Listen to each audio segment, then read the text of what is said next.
जो हम सोचा भी नहीं था। लेकिन आज नया क्या शुरू हो रहा है, जो हमारा कश्मीर में एक समय पाकिस्तान का फ्लैग लेके लोग नारा देते हैं, आज सिचुएशन उल्टा हो गया। आज लोग पाक ऑक्युपाइड कश्मीर में भारत का तिरंगा हाथ में लेके इस्लामाबाद का खिलाफ आंदोलन कर रहे हैं। ये नया भारत है, ये नया भारत है। और ये नया भारत बनाने के लिए मोदी जी को 400 सीट चाहिए, simply not to change the constitution but to strengthen the constitution. हमारा संविधान बोलते हैं कि पूरा कश्मीर भारत का अंग है और वही कश्मीर को पूरा की पूरा लाने के लिए हमें 400 सीट चाहिए। कुमार विश्वशर्मा जी असम के चीफ मिनिस्टर हैं, हम सबके चाहते हैं और देशवासियों तथा हिंदुओं के खूब चाहते हैं। हिमंत विश्व Sharma ji, We have so many friends in our media, we have so many friends we call that ecosystem. उन्होंने एक नैरेटिव शुरू किया कि मोदी जी को 400 सीट मोदी जी इसलिए मांग रहा है कि मोदी जी को संविधान बदलना है। हमें संविधान बदलना नहीं है, हमारा तो यही रेस्पॉन्सिबिलिटी होगा कि we should strengthen the basic philosophy of the constitution जो कांग्रेस डाइल्यूट करके दी। आप देखिए, हमारा देश मानते हैं कि पाक occupied Kashmir is part of India. Congress का समय में हमें ड्रीम भी नहीं करता था कि कभी इंडियन पार्लियामेंट कैन डिस्कस पाक ऑक्युपाइड कश्मीर। हमारा देश का नैरेटिव में कभी पाक ऑक्युपाइड कश्मीर आएगा लोग सोचा भी नहीं था। जब जम्मू कश्मीर का डिलिमिटेशन हुआ, हमें क्यों 400 सीट चाहिए?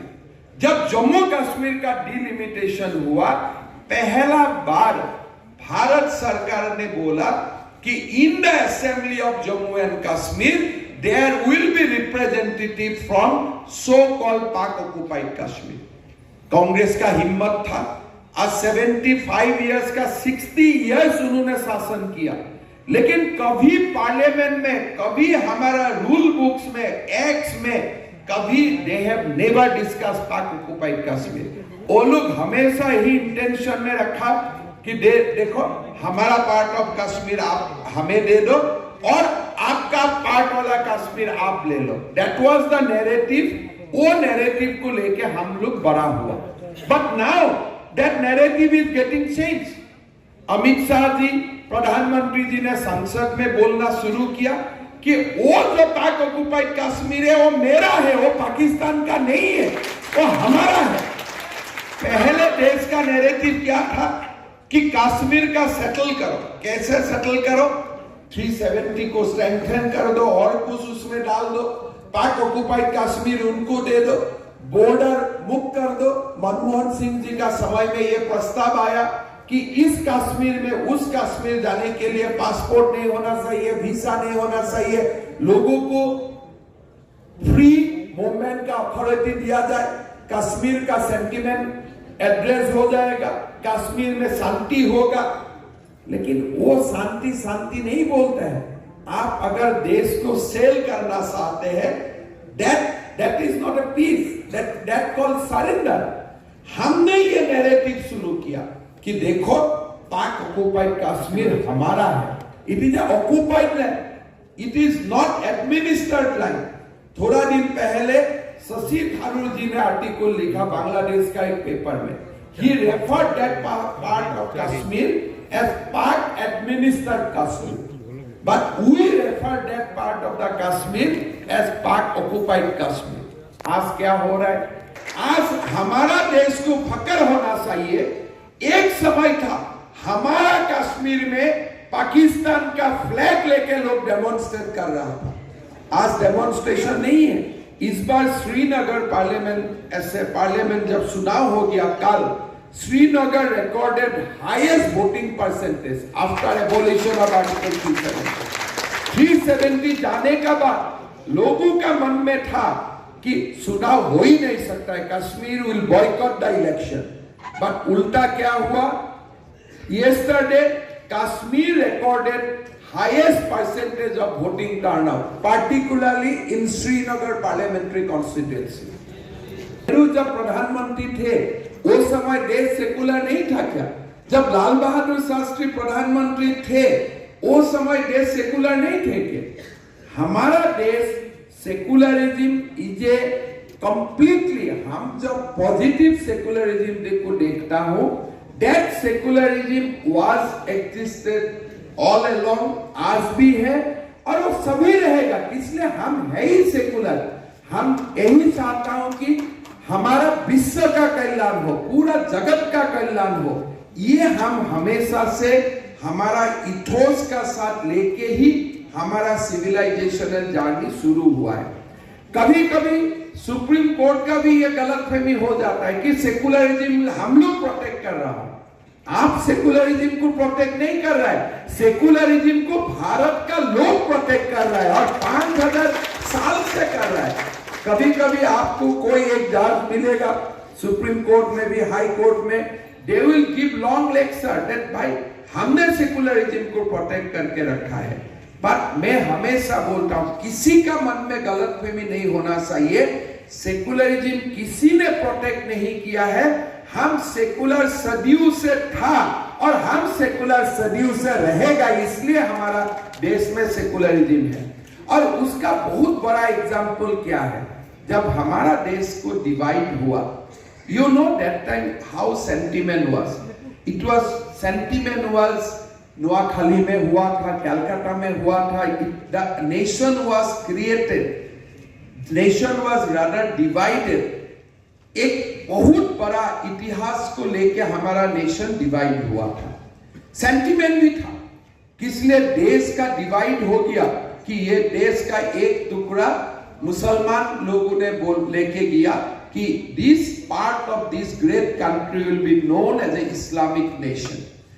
आप लोग सोच सकता है अगर मेरा असम का आज डिवाइड होते हैं और एक हिस्सा जाके बोलते हैं कि we will be the Muslim state, तो असम का बाकी हिस्सा में कैसा सेंटिमेंट रहेगा? लोग प्रेशर करेगा कि आप भी बोलो, आप भी हिंदू देश है। प्रोबेबली जब हमारा फ्रेमर्स, हमारा फाउंडिंग फादर्स जब कॉन्स्टिट्यूशन का सभा में बैठता था, वो समय उनका ऊपर कितना प्रेशर होगा कि आप भी भारत को हिंदू राष्ट्र बोल लीजिए। अगर जिन्ना देश को अपना पार्ट को मुस्लिम बोल सकता है, तो हमारा देश को आप क्यों हिंदू नहीं बोल सकता है? आप देखिए जिन्ना का जो पहला वाला स्पीच था पाकिस्तान कॉन्स्टिट्यूएंट असेंबली में, that speech also says that we will give equal treatment to everybody, but हिम्मत नहीं हुआ। इसलिए वो संविधान सभा में मुसलमान लोगों था, उन्होंने संविधान को ऐसे बनाया कि the passage of time Pakistan will be Islamic nation. लेकिन हमारा संविधान सभा में 94 to 95% people were from Hindu community, हिंदू थे और सबका स्टेट में कम्युनल क्लासेस हुआ था। Everybody has seen the dead bodies of Hindu.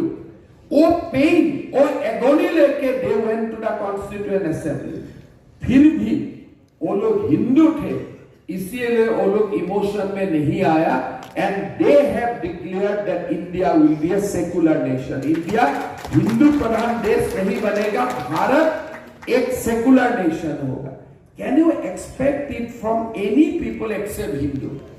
अगर आज एक सभा में 100 क्रिश्चियन लोग बैठ जाएगा, एक सभा में 100 मुसलमान लोग बैठ जाएगा, उनका गाज होगा कि हमारे देश को एक भूखंड मिला और देश में 100 मुसलमान लोग बैठेगा, कॉन्स्टिट्यूशन बनाएगा।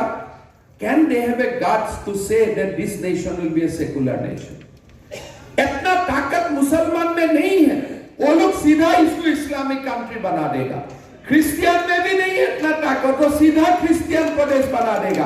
वो ताकत खाली हिंदुओं का है कि हमारा बहुमत होने का बाद भी, in spite of we have all the power, हमारा पास सब कुछ है। ये हॉल में 100 लोगों का 95 हिंदू है, मैं सब कुछ कर सकता हूं, फिर भी मैं अपना सिविलाइजेशन को नहीं भूल सकता हूं। मेरा सिविलाइजेशन मुझको बताता है सर्वे भवन्तु सुखिनः, so I cannot deviate from this. जो कांग्रेस बोलते हैं भाई हम संविधान बदल देगा, हम संविधान नहीं बदल सकता कि ये बिकॉज ये जो मेरा संविधान है, ये संविधान मेरा सिविलाइजेशनल प्रोडक्ट है, ये संविधान मेरा सिविलाइजेशन को रिफ्लेक्ट करता है। आप चेंज कर सकते हैं। आज हमारा देश में संविधान 80 times has been amended by the Congress party. हमारा देश में संविधान का साथ जितना भी खिलवाड़ हुआ है आज, it was always in the time of Congress rule. अगर कोई बीजेपी का प्रधानमंत्री होते थे 1975 में, इमरजेंसी देश में कभी नहीं होते हैं। हमारा देश में जब जब संविधान का साथ खिलवाड़ हुआ है, it is always, that has always happened at the time of constitution. आप अभी देखिए हमारे जो कॉन्स्टिट्यूशन का मामले जब आया, एक नैरेटिव बनाने का बाद हुआ, राहुल गांधी क्या किया, और भारत का संविधान का हर सभा में लेके जाते हैं कि we want to protect this constitution. उनका मैनिफेस्टो में क्या लिखा है? उनका मैनिफेस्टो में लिखा है कि हम हर धर्म का पर्सनल लॉस को स्ट्रेंथन करेगा। हिंदू का तो पर्सनल लॉ है ही नहीं। हम तो कभी we surrender to the uniform civil code. हमारा हिंदू का जो भी है, हमें हमारा पार्ट को कभी हमने हमारा देश का जो मर्यादा था उनका साथ हमने अलाइन कर लिया कि we respect uniform civil code. अभी राहुल गांधी बोलते हैं कि हमारे संविधान को सम्मान करना चाहिए, साथ में ये बोलते हैं कि हमारा देश में हर मजहब का पर्सनल लॉस को रेस्पेक्ट करना चाहिए। Now you see the conflict. हमारा संविधान का एक बहुत बड़ा चैप्टर है directive principle of state policy, जो हमारा, हम इसको कॉन्स्टिट्यूशन का सोल मानता हूं, that's the soul of our constitution. और डायरेक्टिव प्रिंसिपल में क्या लिखा है कि हमारा देश का सरकार को यूनिफॉर्म सिविल कोड बनाना है। That is enshrined in our constitution. हमारा देश का सरकार को हमारा संविधान सभा में निर्देश देके किया है कि जब भी मौका मिलेगा आपको देश में यूनिफॉर्म सिविल कोड लाना है। अगर मैं अभी राहुल गांधी को पूछता हूं, आप जो संविधान लेके घूमते हो वो संविधान में डायरेक्टिव प्रिंसिपल है कि नहीं, या तो उनका पेज अपने हटा के घूम रहा है? बिकॉज वो पेज में ही लिखा है कि देश में गो हत्या नहीं होना चाहिए। वही आर्टिकल्स में लिखा है कि देश में यूनिफॉर्म सिविल कोड होना चाहिए। आपका जो संविधान आप लेके घूमते हो उसमें 2 चैप्टर्स आर देयर और नॉट? मैं राहुल बाबा को पूछना चाहता हूं कि आपका संविधान अब जो हमें दिखाता है, whether that is the same constitution drafted by Ambedkar or you are showing us something else? किस लिए? अगर आप भारत का संविधान को मानते हो तो आप पर्सनल लॉ का बात क्यों बोलते हो? You cannot speak about personal law। क्या आप चाहते हैं कि एक पति का 3 शादियां करने का अधिकार होना चाहिए? हमारा संविधान का सभा में इस बात में चर्चा हुआ, लोगों में निर्णय लिया, अगर हिंदू एक पति का एक पत्नी होगा तो बाकी मजहब भी एक पति का एक ही पत्नी होगा, 2-3 शादी नहीं कर सकते हो। That's the ethos of our uniform civil code. संविधान सभा में डिस्कशन हुआ, फिर बाद में इसमें लिखा गया कि आपको यूनिफॉर्म सिविल कोड बनाना है।